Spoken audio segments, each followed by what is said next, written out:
కడారి రాజుతో తేజ 99 టీవీ హైదరాబాద్.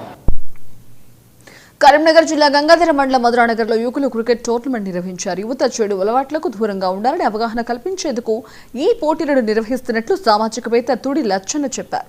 యువకులు మత్తు పదార్థాలకు బానిస కాకుండా క్రీడల్లో రాణిస్తూ ఆరోగ్యవంతమైన సమాజాన్ని నిర్మించాలని లచ్చన్న కోరారు. తర్వాత విజేతలకు బహుమతుల ప్రదానం జరిగింది.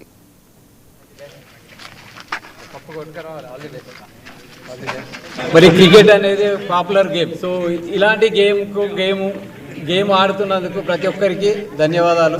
మరి యువత అనేది రాను ఇలాంటి గేమ్లలో ముందుకు రావాలని, ఈ యువత దేశానికి ఒక వెన్నుముక లాంటిది. సో ఇలాంటి యువత ఈ గంజాయి, డ్రగ్స్ ఇలాంటి వాటికి అలవాటు పడకుండా ఇలాంటి క్రికెట్ ఆడుతూ ఉండాలని చెప్పేసి కోరుకుంటున్నాము. సో కాబట్టి ఇలాంటి స్పోర్ట్స్ ఇంకా ముందు చాలా జరపాలని, ఇది ఒక గణతంత్ర దినోత్సవం పురస్కరించుకొని కండక్ట్ చేసినటువంటి స్పాన్సర్ మన అనిల్ గారికి ధన్యవాదాలు. సో ఇక్కడికి వచ్చిన ప్రతి ఒక్కరు విన్నర్స్కి కంగ్రాచులేషన్స్, రన్నర్స్ కూడా కంగ్రాచులేషన్స్. ఎంపీటీసీ పరిధిలో జరిగినటువంటి 3 విలేజ్లందరికీ కంగ్రాచులేషన్స్, ధన్యవాదాలు. ఇలా